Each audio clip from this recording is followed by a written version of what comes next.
안녕하세요. 반갑습니다. 유은경입니다. 우리 어머님들 운동하셨나요?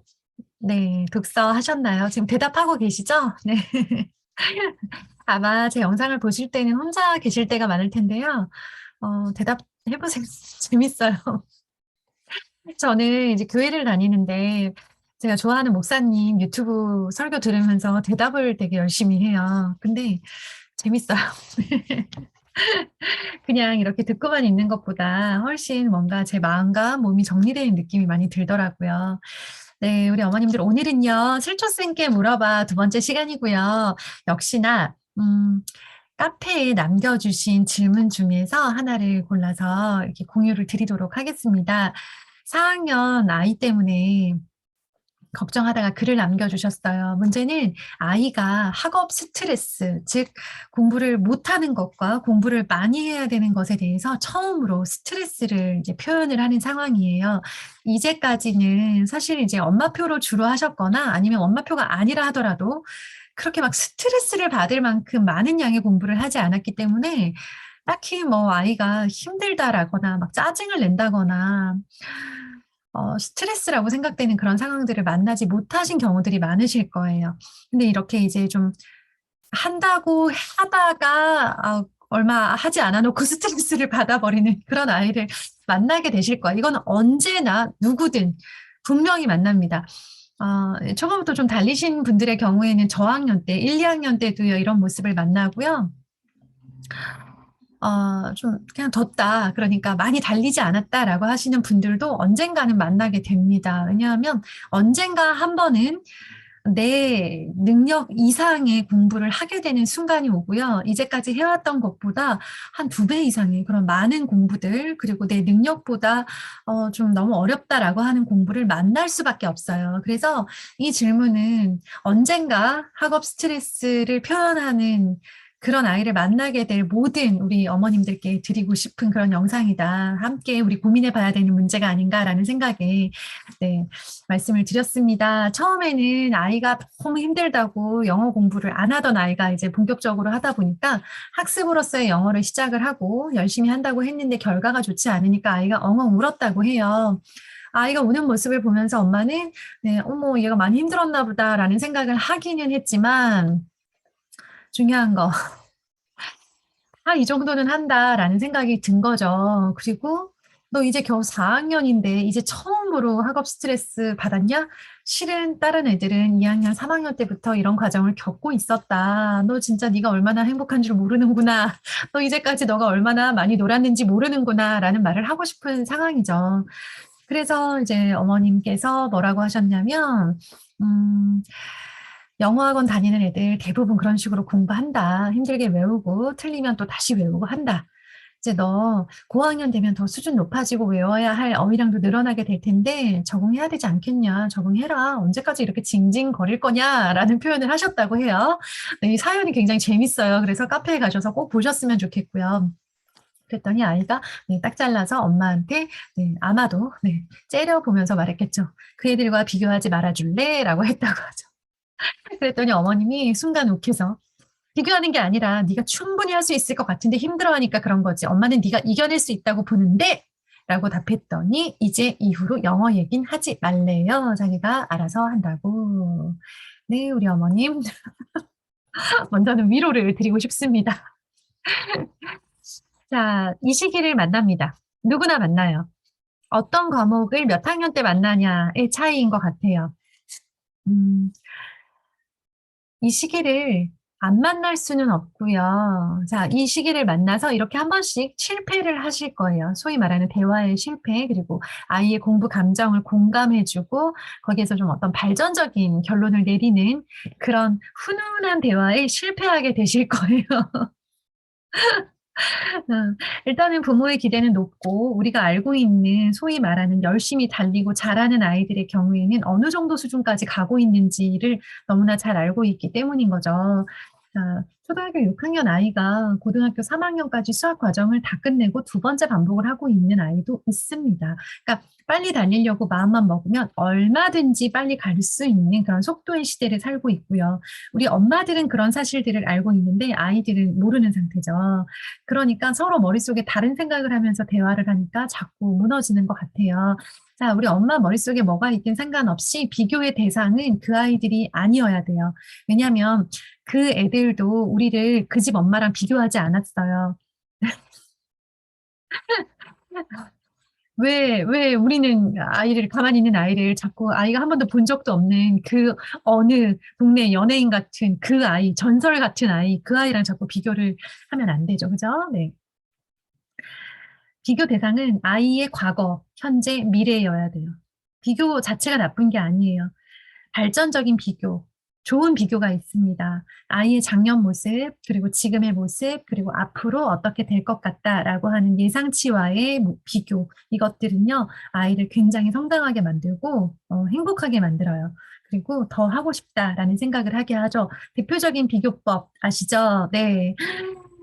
야, 이제 예를 들어 이 친구가 지금 이것 때문에 엉엉 울면서 힘들어했다고 할 때는 아, 근데 생각해봐, 너 작년에 단어 이렇게까지 많은 단어를 외워서 시험을 보는 걸 상상이나 해봤어? 못 해봤죠. 네, 너도 나도 못 해봤죠. 네. 그러면서 아이한테 일깨워 주는 거죠. 네가 열심히 한 결과 지금 여기까지 왔다. 그리고 또 하나 말씀해 주셔야 될 거. 야, 처음 했는데 이 정도면 그리고 이제 겨우 4학년인데 이 정도면, 물론 열심히 하는 애들 많은데, 어쨌든 너한테는 지금 이렇게 처음 해보는 거잖아. 근데 이 정도면, 계속 꾸준히 반복하다 보면, 이거 진짜 힘든 거 아니다? 너 나중에 내가 왜 그때 그렇게 힘들다고 울었지? 라는 말 네가 하게 될 거야. 라고 하면서 아이에게, 희망을 보여주세요. 그런 일이 안 일어날 수도 있어요. 그러니까 정말 희망이 안 일어날 수도 있어요. 그런데 도저히 내가 비교를 하지 않고 못 견디겠다라고 할 때는 아이의 과거, 현재, 미래를 짚어주면서 비교를 해주시고요. 그 다음에 견디는 근육에 대해서 좀 말씀을 드릴게요. 양치기, 그리고 학습으로서의 그런 성적, 결과가 따라오는 그런 학습들은 불가피합니다. 우리 아이들이 한국에서 잘하고 있고요. 결국 고등학교 3학년 때 수능을 볼 거고요. 대학교 입시를 준비하는 아이들을 키우고 있습니다. 저 역시 마찬가지이기 때문에 우리 아이들이 어느 순간, 어느 과목에서는 한 단계씩 점프, 이전에 전혀 할 수 없을 것 같다라고 느껴졌던 그 정도의 한계에 한 번씩은 한계를 뛰어넘는 경험을 해야 되는데요. 중요한 건 시기예요. 과목별 시기. 모든 과목이 모든 아이들에게 모든 학년에서 그 한계를 넘는 시기가 오지 않아요. 그래서 우리는 철저하게 아이의 관찰자가 되어야 돼요. 어떤 관찰자? 이렇게 팔짱 끼고 너 어디 할 테면 해봐라. 이게 아니고요. 따뜻한, 다정한 관찰자가 되어야 돼요. 우리 아이가 지금 보니까 수학보다는 영어에 좀 자신감이 있다. 그럴 경우에는 영어라는 과목에서 본인의 한계를 한번 넘어보는 시기가 더 빨리 올 가능성이 높아요. 그런데 영어를 자신이 있어 함에도 불구하고 여기에서 한번 넘지도 못했는데 자신 없어 하는 수학을 먼저 강요를 했다. 할 때는 영어를 넘고 나서 수학을 넘을 수도 있을 아이가 영어 수학을 모두 못 넘고 네, 주저주저 하면서 오랫동안 정체기를 겪는 일이 생길 수가 있는 거죠. 저도 똑같은 시기에 똑같은 경험을 해봤던 그런 엄마이기 때문에 정말 이 사연에 너무 100% 공감이 됐는데요. 저는 아이가 한 번은 뛰어넘어야 된다라는 생각을 저 역시 했었고요. 그리고 힘들지만 친구들은 더 힘들게 하고 있고 이겨낼 수 있지 않을까라는 생각에 4학년 때 아이에게 숙제 양이 엄청난 그런 수학 학원을 등록을 시켰어요. 제가 직장 때문에 아이를 돌볼 수 없기도 했기 때문에 겸사겸사 잘 됐다라고 하면서 아이가 이제 힘들지만 한 번은 한계를 넘어보자라는 마음으로 수학을 푸시를 했는데 당시 아이는 공부 습관이 제대로 잡혀 있지 않았고 한 번도 본인의 한계를 넘어본 적, 모든 과목에서 본인이 힘들지만 해냈다라고 하는 성취감을 느껴본 적이 없는 상태에서 가장 취약한 과목인 수학을 먼저 네, 시도하게 된 거예요. 이도저도 다 망했어요, 진짜. 쭉 울면서 숙제를 하더라고요. 네. 저희 아이는 스트레스를 눈물로 표현한 거였고요. 우리 어머님의 아이의 경우에는요, 엉엉 울면서, 그러니까 막 이제, 뭐 하단 말이야! 라고 이제 말로, 그리고 엄마를 째려보는 것으로 스트레스를 표현을 했죠. 아이가 스트레스를 표현해 줄 때, 아, 정말 아이가 지금 힘들구나라는 거, 캐치해 주시는 거, 다정한 관찰자의 큰 역할이고요. 그걸 캐치했을 때 아이한테 알고는 있으나 너가 약해질까봐 내가 모르는 척 하겠다라고 하실 필요가 없어요. 왜냐? 이런 한계를 뛰어넘을 수 있는 기회는 지금이 유일한 게 아니거든요. 그냥 처음으로 온 거예요. 처음이자 마지막이 아니에요. 앞으로 이런 나 자신 스스로의 한계, 이전에 해보지 못했던 학습량과 이전에 맞아보지 못했던 점수를 향한 도전은 이제 시작인 거고 계속될 거예요. 우리가 이제 막 걸음마, 첫 발을 뗀 애한테 굉장히 빠르게, 네, 굉장히 유연하게 걷기를 기대하지 않죠. 처음에 걷는 애들한테 우리가 뭘 해주죠? 네, 무릎에 보호대를 해주잖아요. 왜 그러죠? 너 넘어질 거다. 너 분명히 넘어진다라는 전제하에 무릎 보호대를 차고 나갑니다. 아, 저는 안 채워줬네요. 그러고 보니까. 네. 막 다 까지고, 네. 그랬는데요. 어쨌든, 걸음마를 걷기 시작한 아이가 넘어진다고 해서 이상하게 생각하지 않죠. 안 넘어지면 이상한 거 아닌가요? 우리 아이는 본인 스스로의 공부량과 성적에 그 첫 걸음마를 뗀 거고요. 넘어지는 게 정상이에요. 진짜요. 넘어져 봐야 돼요.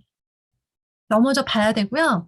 이제 중요한 거, 지금 이제 처음으로 이런 일을 겪었기 때문에 엄마와 아이 모두 당황스럽고, 얘가 이 정도도 못 견디면 나중에 5학년, 6학년, 중학생, 고등학생이 되었을 때 어떻게 견딜 수 있겠어? 라고 생각을 하시는데요. 아이가 가만히 있지 않죠. 아이는 성장하고 있습니다. 그 말이 뭐냐면, 똑같은 수준의 그런 한계를 만나도요, 올해 다르고 내년 달라요. 내년 다르고 거기서부터 한 달로가 또 다를 거예요. 아이는 계속 그 견디는 힘, 소위 말하는 그런 어떤 그 인내심, 그리고 도전 정신, 그리고 그 안에서 자기가 어떻게든 좀 해보려고 하는 그런 공부 의지가 점점 커져 갈 거예요. 그래서 지금 생각하는 지금 아이의 모습으로는 도저히 얘는 이 과목이 정말 안 되겠다. 포기해야 되나? 라는 생각이 드는 정도의 과목도요, 몇 달 후 혹은 1년 후에 다시 시도해 봤을 때는 너무나도 가뿐하게 그 벽을 넘는 아이를 만나실 수 있을 거예요. 중요한 거는 그냥 내버려 둔다고 그렇게 되는 게 아니고요. 이번에 벽에 부딪혔잖아요. 그럼 벽에 부딪혔을 때 그거에 대해서 충분히 아이가 좌절할 수 있었음을, 그리고 정말 충분히 스트레스 받았음을 받아주시고 꾸준히 무리하지 않는 선에서 공부 습관을 이어가고 있잖아요. 그러면 다시 한번 얘한테 그런 도전의 기회가 왔을 때 얘는 거기를 훌쩍 뛰어넘을 수 있는 그런 단단한 근육을 가지고 있다라는 걸 보게 되실 거예요. 그걸 갈 때까지, 그게 언제일지 몰라요. 5학년 급해요. 6학년 급해요. 훌쩍 뛰어넘을 수 있을 중학교 1학년, 2학년 이 정도를 바라보시고, 아, 지금 우리 아이가 이런 면에서 많이 약하구나라는 걸 관찰하셨잖아요. 따뜻하게, 다정하게 관찰하게 되셨고 알고 계셨음을, 우리 아이가 스트레스를 이런 식으로 표현하는구나를 알고 계셨음을 확인했음을 너무나 다행으로 생각해 주셨으면 좋겠습니다. 스트레스 관리가 관건인 것 같아요. 아이가 중학생이 되고 보니까 더 많이 느끼는데요. 아무리 열심히 해도 더 많이 한 아이가 있고 더 잘하는 아이가 있어요. 어디든. 전국 1등도 그건 똑같이 느낄 거라고 생각을 해요. 전국 1등이 지금 누군지는 모르겠으나 모든 아이들이 아무리 해도 내 앞에 누군가 있다라고 하는 그런 일종의 절망감, 네, 좀 아쉬움이 계속 남는 게 공부라는 길인 것 같아요. 그 길에 접어들었어요. 우리 아이는 그냥 멈춰 있지 않습니다. 계속 올라갈 거고요. 지금 성공하지 못한 어떤 일들도 기회는 곧 옵니다. 아시겠죠? 마음을 여유롭게 가지시고 우리 어머님들 조금 더 인내하시면서 아이 잘 다독여 주셨으면 좋겠습니다. 감사합니다. 좋은 하루 되세요.